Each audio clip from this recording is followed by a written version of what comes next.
Hello, everyone, and welcome to today's webinar on the BioGX SARS-CoV-2 Reagents for BD MAX Systems. BioGX SARS-CoV-2 Assay has recently been granted Emergency Use Authorization designation by the FDA. I'm Christy Jewell of LabRoots, and I'll be your moderator for today's event. Today's educational web seminar is brought to you by LabRoots and sponsored by BD. For more information on our sponsor, click on the sponsor logo on the left side of your screen or visit bd.com. Now let's get started. I would like to remind everyone that today's event is interactive, and we encourage you to participate by submitting as many questions as you want at any time you want during the presentation. To do so, simply type them into the Ask a Question box and click Send. Also, please notice you can share this webinar on your personal social media. Just click on the social sharing tab to let your friends and colleagues know about today's live event. And just under that social sharing tab on the left side of your screen, you will also notice a Resources tab where you can download fact sheets and a full IVD menu. Now, if you have any trouble seeing or hearing this presentation, click on the Support tab found at the top right of your presentation window, or you can use that Ask a Question box to let us know you're experiencing a problem. We have 4 presenters for you today. Nikos Pavlidis, Vice President and General Manager, Molecular Diagnostics and Women's Health at Cancer at BD. Dr. Patrick Murray, Vice President of Scientific Affairs at BD. Celine Roger-Dalbert, Scientific Affairs Director at BD. And joining us for our live QA, we have Dr. Diane Kawa, Clinical Professor of Pathology and Laboratory Medicine, University of Louisville School of Medicine. Nikos, Pat, Celine, and Diane, welcome. You may now begin your presentation.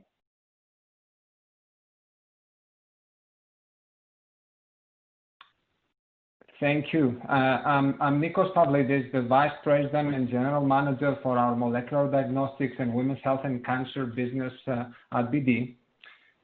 Thank you all for taking the time to join us today, especially under the challenging circumstances and pressure that we're all operating. The goal of our teleconference today is to provide you with background and details on part of the solutions that we are delivering to help you manage this crisis related with the pandemic of coronavirus.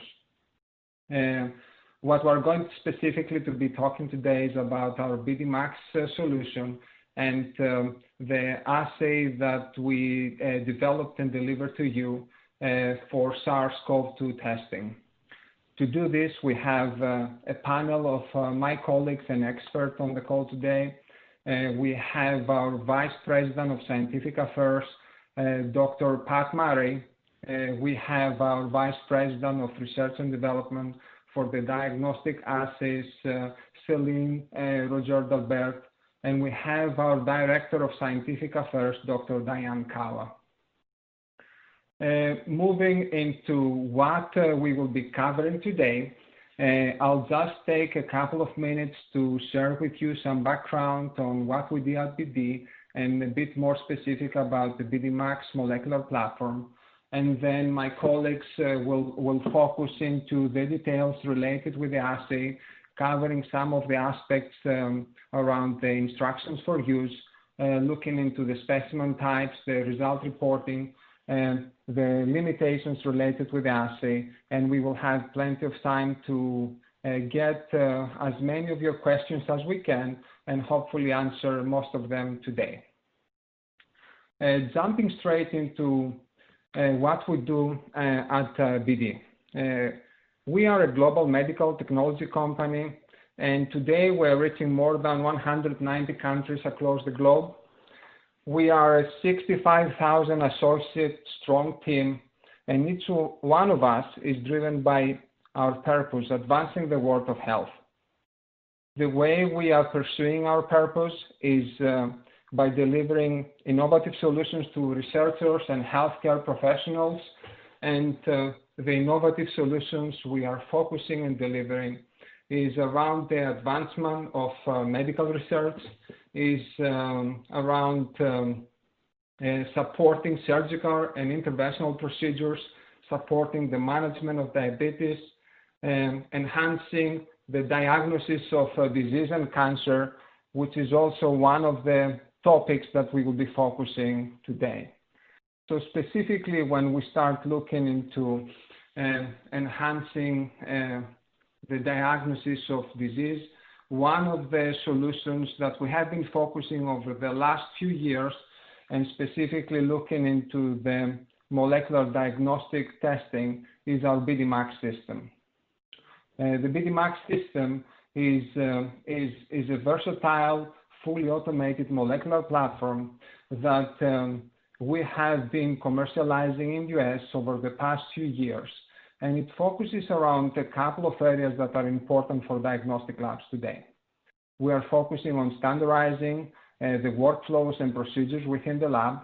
This is happening through the level of automation of the BD-MAX system. We're focusing around driving efficiency within the labs. This is all designed into the standardization of the assays that we develop and the ready-to-use reagents. The versatility of the platform, also focusing on the ability to utilize the platform with a significant menu that we have been developing over the past few years. And we have been focusing on healthcare-acquired infections, into enteric infections, into sexually transmitted infections and women's health, as well as delivering solutions to labs through the open system capabilities of the BD-MAX system that can enable you to validate your own lab-developed tests.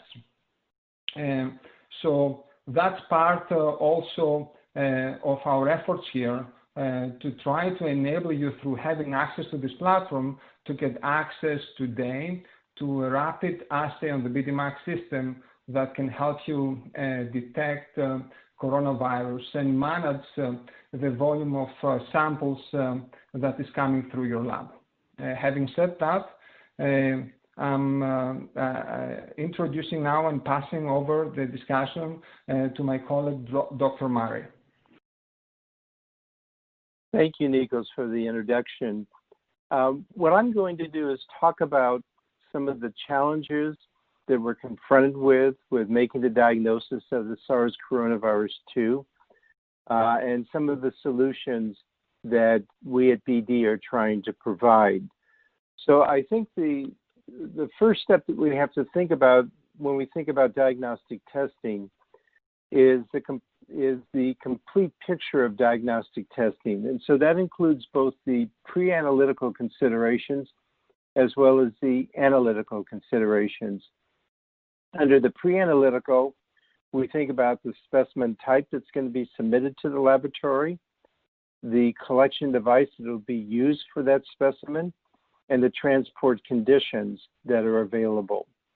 And then in the laboratory, we think about the test platform, the test assays, and whether or not they're being performed with the approved specimen types and collection devices. So as we think about the pre-analytical side, I think it's important to think about where these specimens are coming from. This is a respiratory infection primarily, and most of the specimens are collected from the nose. But the nose actually is a complex anatomic structure.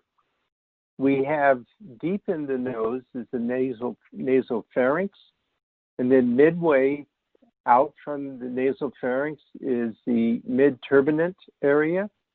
And then you have the nares, or the most exterior or anterior portion of the nose. And it becomes important to recognize these anatomic differences because the way the specimens are collected is going to be dependent on where the swab is going to be used. So in both the nasopharynx and the mid-turbinate area, it requires a very narrow swab to be inserted into the nose to be able to collect those specimens. In contrast, for the nares, it's a larger swab, and it's easier to be able to collect that because it's just in the anterior section of the nose. Now, I point out these differences because it becomes very important to think about what specimens are considered by the FDA as appropriate for collection, and what specimen swabs should be used to collect those specimens. And so up until recently, the only nasal specimen that was considered acceptable was the nasal pharynx, and that required a very thin swab, a flock swab, that was inserted into the nasal pharynx by a healthcare provider. More recently, in roughly the last week, we've seen approval of collecting specimens in the mid-turbinate area. And again, this is with a flock swab, but this can either be collected by a healthcare provider or it can be self-collected by the patient themselves. But this is only permitted for patients that are symptomatic. Very recently, we saw the approval of collection of specimens from the anterior portion of the nose, of the nares. And what was unique about this specimen was that foam swabs were permitted to be used for these specimen collections. It was recommended that both nostrils be swabbed, and then that could either be done by a healthcare professional or it could be self-collected by the patient. And again, these are only for symptomatic patients. It's also approved that we can collect oropharyngeal specimens with a flock swab, with a foam swab, or now with a polyester swab. And again, these would be collected by a healthcare professional and has to be combined with a nares specimen. And if the patient has lower respiratory tract symptoms and is producing sputa, then a sputum specimen would also be considered acceptable. Now, I walked through this area because it's very important to realize that the flock swabs, the ones that are used to collect nasopharyngeal specimens and mid-turbinate specimens, and the foam swabs, which are approved for the nares, are made in very limited capacity. And in fact, we can't produce enough swabs to be able to satisfy the diagnostic needs. And so that is the reason why there's ongoing work trying to prove alternative swabs like the polyester swab or a rayon swab. And we're hopeful that within the next 1 to 2 weeks, we're going to see approval of using those swabs also for the collection of specimens. And when that occurs, then we won't have a limitation on the number of swabs that are available for specimen collection. Specimens also have to be transported, and again, up until recently, the transport media that was acceptable was a universal transport medium or a viral transport medium, or one that was developed by the laboratory itself. More recently, we've seen approval of Amy's transport media and phosphate buffered saline. And in particular, the phosphate buffer saline again allows us to collect large numbers of swabs for transmission to the laboratory. Finally, the transport conditions that are approved by the FDA is that specimens will be collected at 4 degrees centigrade and can be transported for up to 72 hours, or frozen, and that would be useful beyond 72 hours. So we still see some limitations in both the types of specimens that can be collected, the types of swabs that can be used, and the transport conditions. But we're optimistic that we're going to see improvements in that so that that won't be the limitation of the amount of diagnostic tests that need to be performed. The next consideration is the platform itself. And again, what we see is the approval of a large number of platforms that can be used to be doing tests for these types of specimens. I'm going to focus on the BD Max, and this is sort of a broad picture of the BD Max, demonstrating the variety of different types of specimens that have now been approved for use with BD Max. For the SIR test, this is a test that was available in Europe, and it was used for diagnostic testing for our European customers. More recently, we've seen now the introduction of the BioGX test, which is what we're going to focus on in today's conversation. And then also we have a BD-specific test that was developed with the open system reagent components of the system. The flexibility of the MAX is really quite remarkable in the types of assays that are available for doing testing. But the real focus is on the BioGX test, which has been launched under the FDA Emergency Use Authorization. We expect, and maybe very soon, we'll have the approval of this test for widespread use. The next slide is just to illustrate the fact that we have prepared reagent kits that are available both for running the test as well as running the controls for this test available for the BD Max.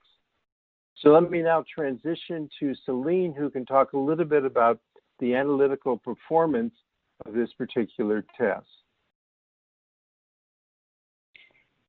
Thanks, Pat, for the introduction. So I would like to quickly review with you the assay design, its performance and limitations. So the assay design, as Pat said earlier, is based on the most recent CDC design incorporating both N1 and N2 targets, but also RNA-P as an endogenous control. Any positive target will result in a positive RNA detection for COVID-19. So a positive test result for COVID-19 indicates basically that RNA from the virus was detected and the patient is infected and presumed to be contagious. Obviously, laboratory test results should always be considered in the context of clinical observations, also epidemiological data in making a final diagnosis and a decision regarding the patient management. A positive results as well do not rule out bacterial infection or even co-infection with other viruses. When it comes to the negative results, for this test, it means that the COVID-19 RNA was not present in the specimen above the limit of detection. So negative results do not preclude COVID-19 infection and should not be used as the sole basis for patient management decision. Negative results must be combined again with clinical observations, patient history, and epidemiological information. The limit of detection of the assay has been determined in pooled negative clinical samples with genomic RNA well quantified. And the LOD is described as the lowest concentration of genomic RNA from COVID-19 that can be distinguished from the negative samples greater or equal than 95% of the time. The limit of detection for the assay is currently established at 40 genome equivalent per ml of VTM, so it's an extremely sensitive assay. The performance of the assay on the BD Max platform has also been established with retrospective collected nasopharyngeal swab clinical samples. We have been using 30 individual negative clinical samples and 30 contrived positive samples from patients with signs and symptoms of an upper respiratory infection. Low positive and moderate positive contrived clinical samples were prepared by spiking again quantified genomic RNA into the individual negative samples. The spiking level was at 1 and 2x LOD, but also 3 and 5x LOD. All the 30 samples were positive and all the negative samples were negative in the background of the individual clinical sample. As this assay is under a EUA classification, there are obviously some limitations that we would like to highlight. So this assay has been evaluated only for use in combination with BD Max DNA-3 extraction kit and on the BD Max system. As Pat said earlier, reliable results depend on proper sample collection, storage, and handling of the sample. Right now, the test is intended to be used only with nasopharyngeal or oropharyngeal swabs collected in the BD UVT system or the Copan Universal Transport Media. The testing of other sample types has not yet been validated. As with any molecular test, mutations within the target regions of the virus could affect primer and/or probe binding, which could result in a failure to detect the presence of the virus. However, as the algorithm required only one target to be positive to report a positive detection of RNA, the risk of mutation impacting sensitivity is limited. There is redundancy built in the assay design. Due to inherent differences between technologies, if you are switching from one technology to another one, the users have to perform method correlation studies in their laboratory to qualify the technology and the differences. And 100% agreement between the results should not be expected because of the difference between the technology. False negative or invalid results may occur also due to interference. We have a control with the assay, the RMSP, which is an endogenous control. It will help to identify specimens that contain interfering substances, but it can also help to verify the quality of the sample. We have done some testing with interfering substances. Tobramycin, for instance, can interfere at the assay at high concentration. The assay has not yet been evaluated for patients receiving the intranasally administered influenza vaccine. So I will stop here. Thank you for your attention, and now we would like to open it up for questions.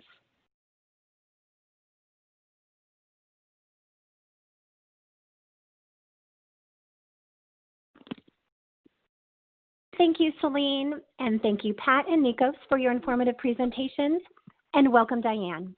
We will now start the live Q&A portion of our webinar. Now, to our audience, if you have any questions, please enter them now. Just click on that Ask a Question box located at the far left of your screen, and we will answer as many of your questions as we have time for. Okay, let's get started. We have so many questions coming in already. Let's start with this one. Is the BD Max assay approved by FDA? Thanks, Christine. This is Nikos. Yes, it is. We submitted the emergency use authorization a few days ago, weeks ago, and we received emergency use authorization just yesterday. Just to confirm as well that we have been in line with the FDA guidance. We have been distributing the assay since the 20th of March. That was the time that we completed our internal validation and verification. Thank you, Nikos. Celine, let's come over to you for this question.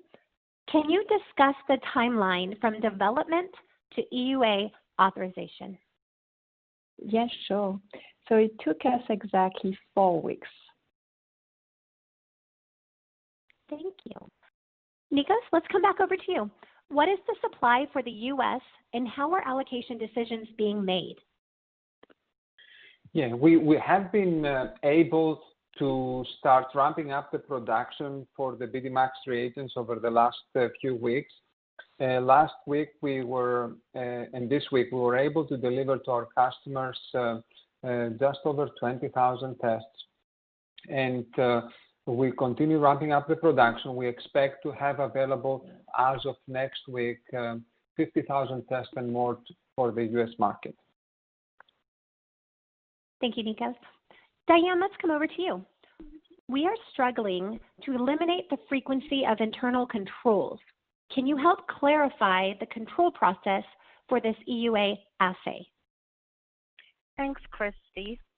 I think this question is referring to the external control. In the BioGX package insert, it is recommended that one external positive control and one external negative control be run at least daily. Now, the external negative control is intended to detect reagent or environmental contamination or carryover by target nucleic acids. The external positive control is intended to monitor for substantial reagent failure. The package insert recommends various types of external controls for the user to select the most appropriate controls for their laboratory control program. For instance, 2 suggestions are offered for external negative controls depending on whether a lab has actual negative clinical specimens or not. The frequency of control testing should really be determined by the lab and in accordance with applicable regulations. For instance, the CAP guidance says that CAP-accredited laboratories must perform quality control each day of testing for patient samples. And so it's really the laboratory's responsibility to consult with the accrediting body and determine what the frequency should be for testing controls.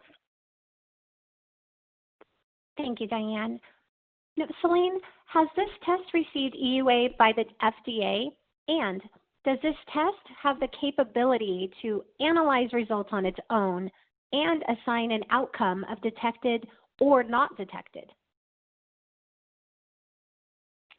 So yes, as Nikos said earlier, this test has received EUA by the FDA as of yesterday. So the test requires some user interpretation of the results because we have 2 different targets, and these targets are detected independently in each of the master mix. And a positive result in either master mix is interpreted as a positive. Thank you. Now, our next question, how early from exposure can the test be able to catch positive viral load?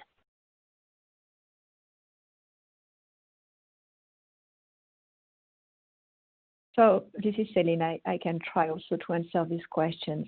There is very limited data right now available on the capability of all the assays on market regarding how we can catch positive versus when is the first clinical onset. So it's very hard to answer specifically for this test. So this is Pat. This is Pat Murray. Let me expand on Celine's comment. When we think about the ability of a system to detect a positive sample, it's dependent both on the patient and the state of illness, and it's dependent on the limit of detection of the system. And maybe Celine can add a further comment on limit of detection. But in terms of the patient, what we've seen with this particular coronavirus is that at the time they present with initial symptoms, they have the peak shedding of virus. So we would expect that they would produce very large quantities of virus, and that's been the experience with some of the other assays that have been developed for detecting this organism. And so generally, it's not a problem detecting patients early in their course of disease. As the disease process progresses, the level of virus tends to fall. And so it may become more of a challenge for some of those patients. Celine, do you want to make a comment on the limit of detection of this particular assay?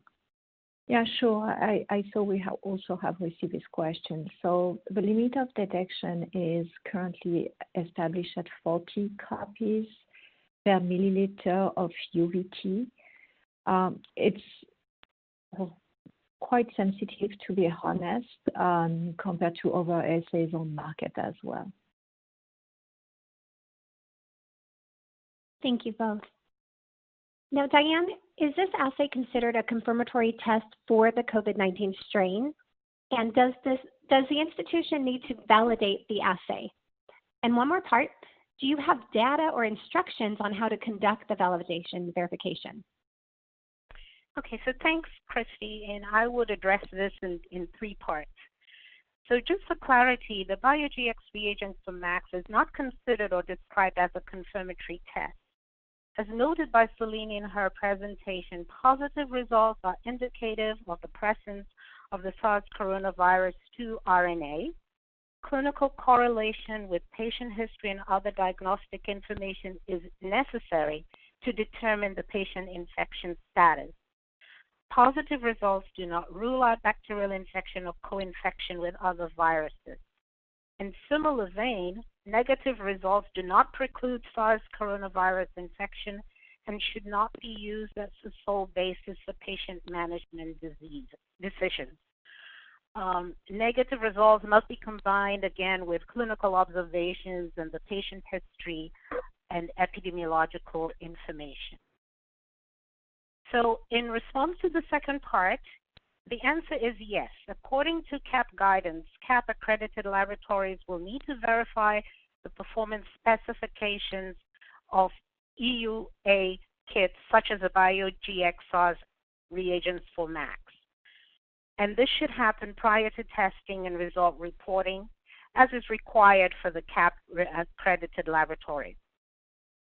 Now, BD has developed guidelines to assist laboratories in verifying the accuracy and reproducibility of these reagents. And in those guidelines, there are 2 suggested procedures. Now, the first one uses contrived specimens that are prepared by spiking negative clinical specimens with control material from BioGX.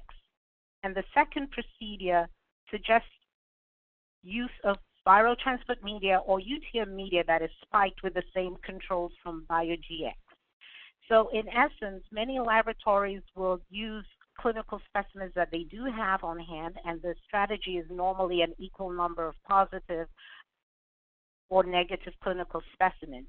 But the verification guidelines that BD has developed provides an opportunity for labs to verify the performance by using contrived specimens either in a clinical matrix or in the VTM-UTM matrix. I must add that these verification guidelines are available on request. You can reach out to your molecular application specialist if you have additional questions about these documents. Thank you, Diane. And I'm seeing this question come in multiple times. Do I have to perform linearity and LOD validation as well? And what about precision validation?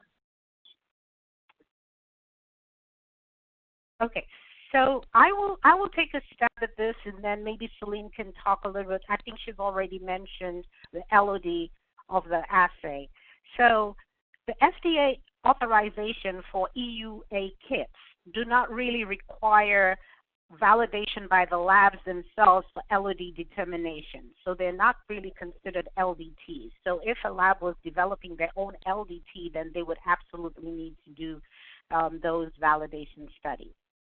So the LOD determinations are made by the manufacturer and are provided in the package insert. So you would find that information that Celine mentioned in the BioGX SARS package insert. According to CAP guidance, and I mentioned that earlier, is that laboratories would need to verify the test performance, and I've already talked about that in the prior response. And they must follow the test procedure in the package insert as authorized by the FDA, meaning that there should be no alteration of the procedure that is described in the BioGX package insert for testing specimens. Now, so I mentioned also that for determining precision or accuracy of the assay in performance verification, I mentioned earlier that labs need to use well-characterized positive and negative specimens. Thank you, Diane. Celine, did you want to add any input to this question? I may just want to add that if we look at the FDA recommendation in their FAQs, they recommend that when you use a new assay, you confirm 5 known positive and 5 known negative. and I think it's one of the questions I have also seen. So that should be also an appropriate way to validate the assay. Thank you, Celine. And let's have you answer this question. The package insert I received has a process to set all the parameters for the test. Will there be a software update sent with the COVID-19 test kits? So there will not be a software update sent. We are leveraging here the capability of the BD-MAX system to run open system reactions. So in the package inserts, you have what we call a user-defined protocol, or UDP, and this is the only option for this assay. When you set the parameters for the first time, they are then saved in your system, and you can reuse them systematically when you run this assay. Your molecular application specialist can also help you as needed, so you can contact him or her. And the UDP will also be available through email with service. And Celine, how long can the reconstituted QC remain at -20? So I suspect the question is about the external controls. So if it is the case, I think the user will have to follow the package insert of the suppliers for the control, but likely some of these controls are stable a few days at -20. Diane, do you need to add 25 UL of rehydration buffer to the BD-MAX conical tube in position 3? This is from the EXK-TNA3 procedure. Thanks, Christy. I think this person asking the question is referring to how one would normally set up an LDT on the BD-MAX. But with the BioGX SARS coronavirus reagents, the components come pre-packaged, and so the user will find these ready-made tubes that are easy to snap into the different positions of the unitized reagent strip. So in short order, there's no need for the user to individually rehydrate the buffer themselves and then put that into position 3. So they need to follow the procedures in the package insert. It's clearly laid out of the different steps and what reagent goes into which position on the unitized reagent strip. Thank you. Our next question, are these reagents suitable for Biomark HD real-time qPCR system?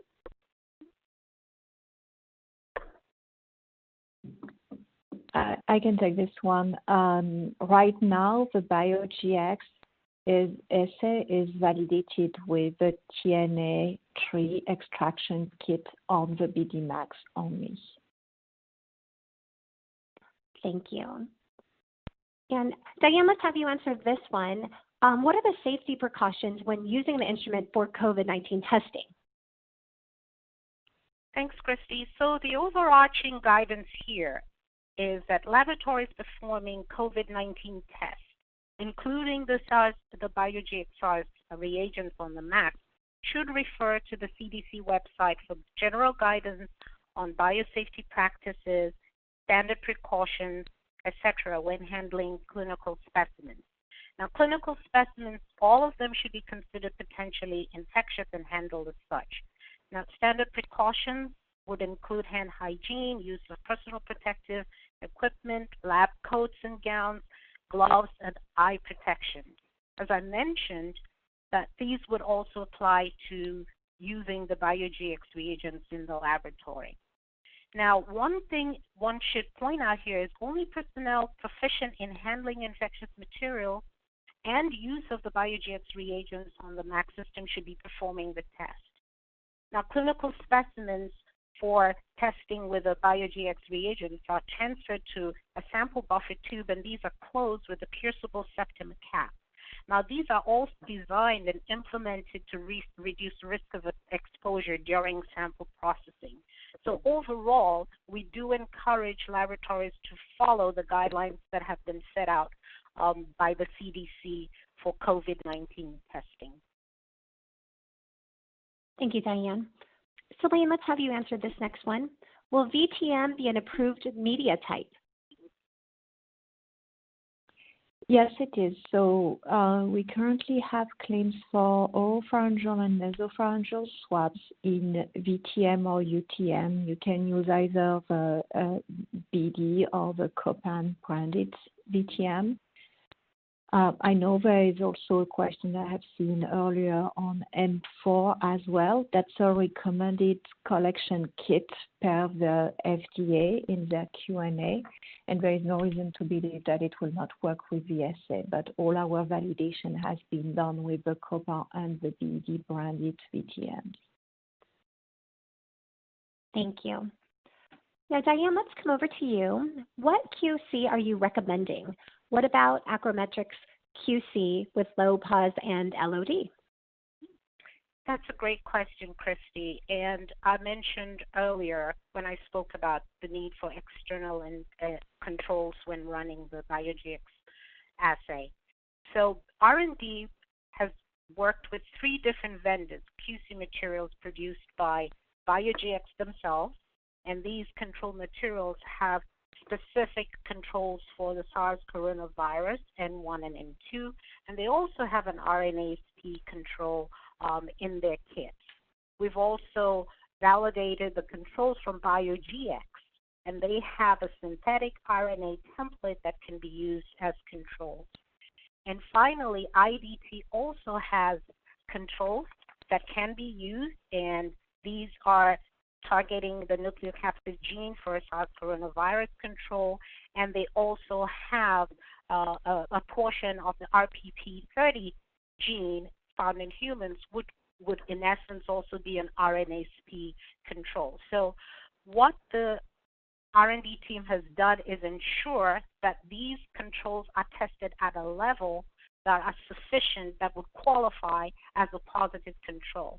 So I have heard some customers are using various input volumes of this, but we want to make sure that the recommendations are really consistent to what is appropriate within less than 10x of the LOD of the assay. And so what we have done is developed a white paper where we describe each of these controls that R&D has validated and how to prepare them to prepare external positive controls for running on the SARS BioGX assay. Of course, the external negative controls, we defer to labs to either use negative clinical samples or go to the package insert for guidance on how, if they don't have clinical samples to use. So this document, I believe, is also available on the FDA website together with the EUA authorization that we got. But we are also happy to provide this document to laboratories that need some additional guidance. I'm also aware that several labs are looking at different controls. So, for instance, this person is asking specifically about the, I think it's what, Acrometrics. So R&D has not validated that. So we are not able to speak to a certain level that you're able to test with that particular control. So I would defer to you to validate that control and then see if it works with the BioGX reagents on the max. There are many out there, so understandably, labs are wanting to use what they have, but we do recommend these 3. Thank you. Is the virus viable once we put blue caps on to run on BD Max? Our BD Max is in a different room from the biological hood, and we're worried about safety walking through the lab with buffer tubes. So, and I'll take that, and Celine, please feel free to add if you have any thoughts. So I mentioned earlier that part of the process processing a clinical specimen on the Max is to put some of it into a sample buffer tube, because that's the starting point for starting the assay. Now, there is no data that R&D has on the virus neutralization within the SBT, but we think it's unlikely that the virus will survive that stage. Also, remember that after the clinical specimen is transferred into the SBT, there is a pierceable septum cap that is put on, and that helps to minimize the any potential risk. So it's it's contained, and that sample buffer tube is put on the BD-MAX instrument, and the run is started. And in very short order, we have the lysis step that occurs. So we believe that this process helps to mitigate the risk, associated with doing this testing. We do not really have data on virus neutralization, as I said, but overarching the reminder again that the laboratories should be implementing the general biosafety practices when handling specimens suspected of having the virus, as with any other clinical specimen that is potentially infectious in the laboratory.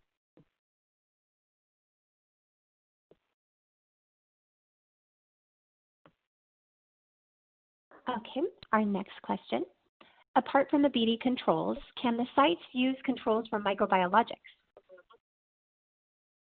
I will take that. Yes, so microbiologics, like I mentioned, is one of the controls that R&D has actually validated, and it's a single control. It's a synthetic RNA standard. It's representing a segment, 1,000 nucleotide segment of the SARS coronavirus and nucleic capsid gene, and that represents the N1, N2, and N3.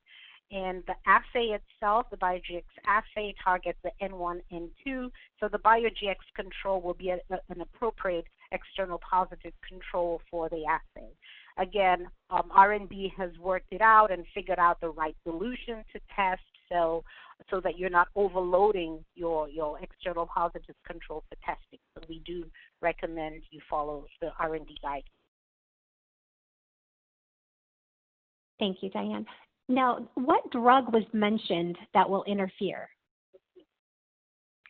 It is tobramycin, but it's at a high concentration. Thank you, Celine. Is this a high complexity testing?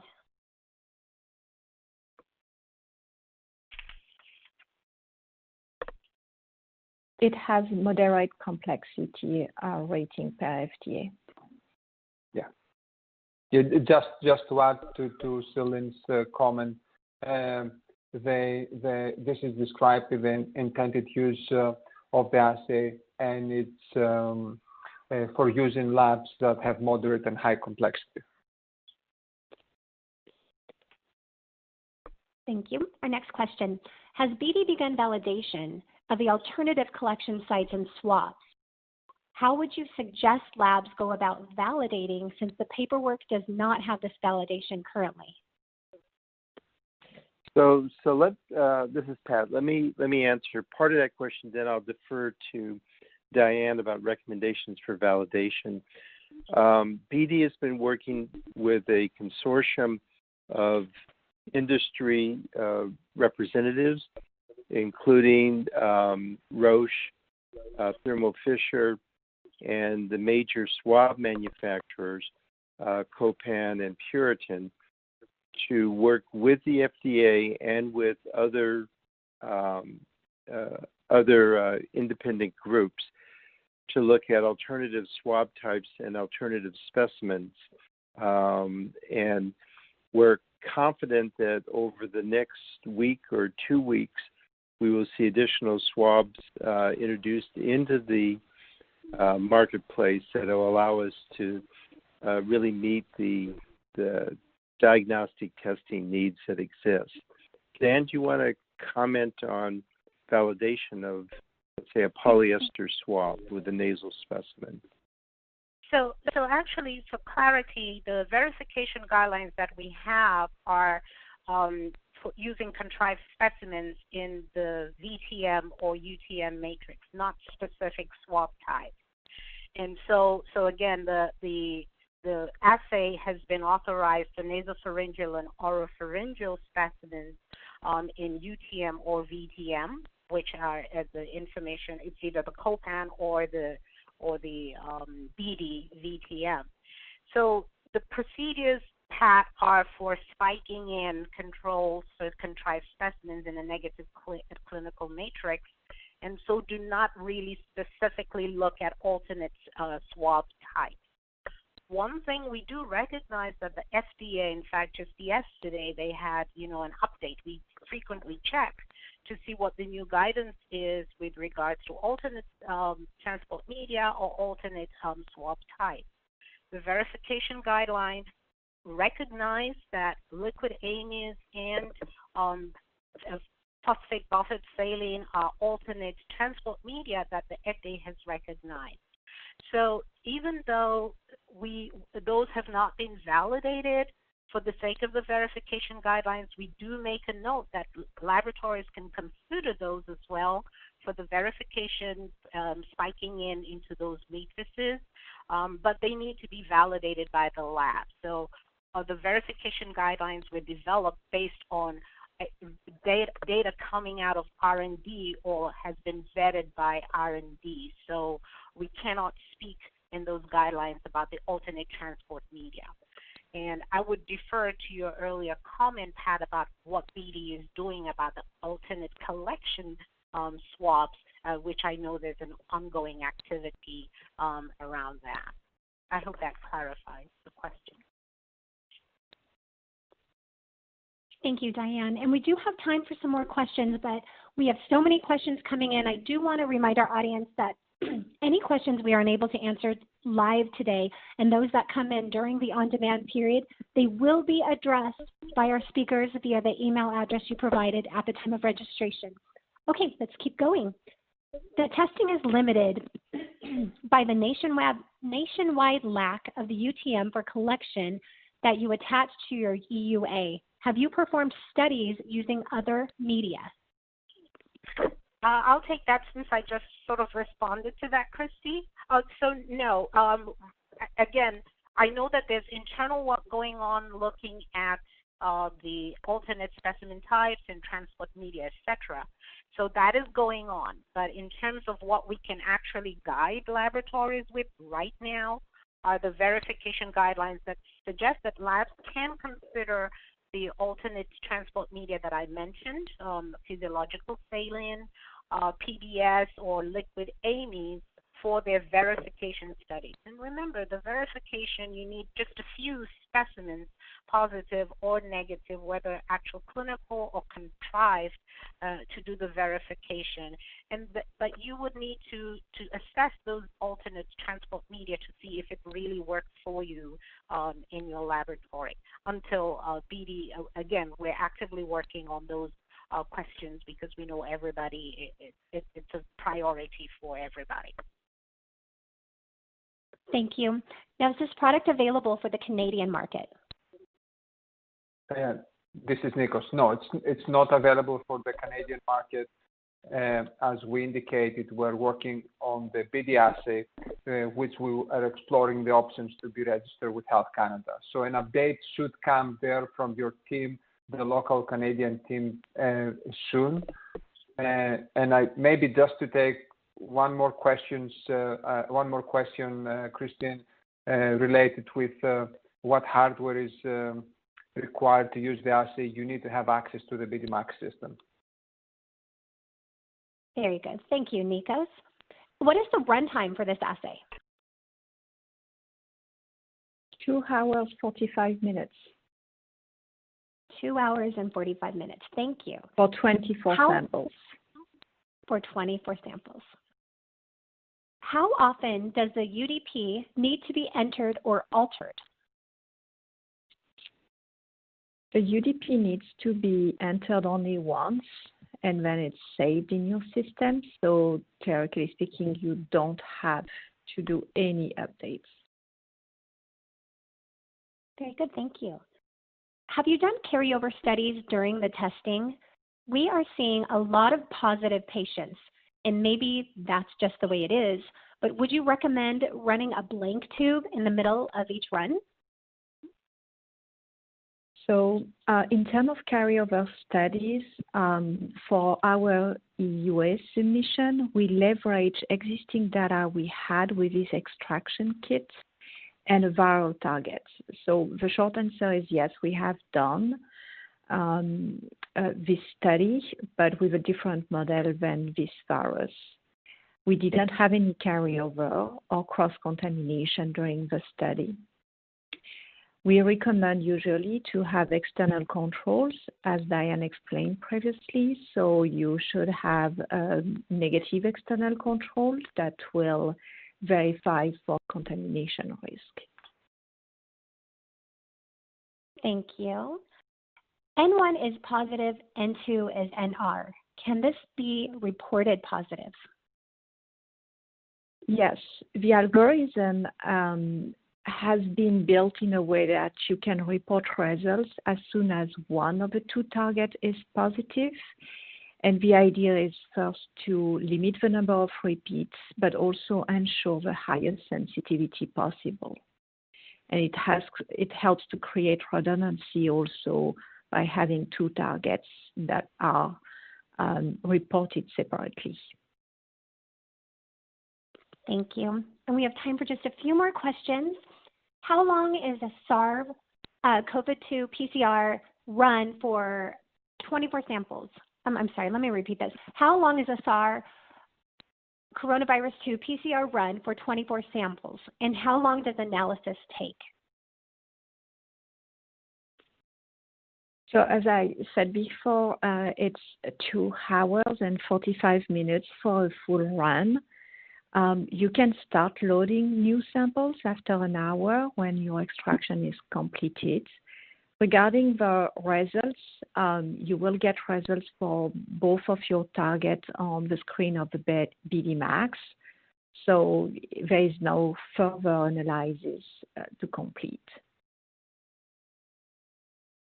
The validation or verification regulations are also, are the validation or verification regulations also necessary for high complexity CLIA laboratories as well?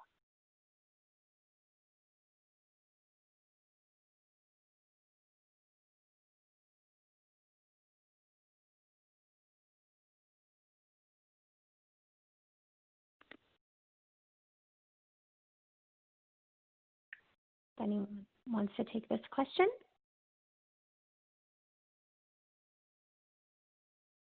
Hello? Hello, Christy? Yes, can you hear me? Yes, I can hear you. Yes, let me try to see if I can answer that question. Okay. Well, according to CAP guidance, all CAP accredited laboratories must verify the performance of a manufactured diagnostic test kit prior to implementing for patient testing and reporting results. So I would say yes. The answer would be yes. Moderate or high complexity laboratories, that is a requirement.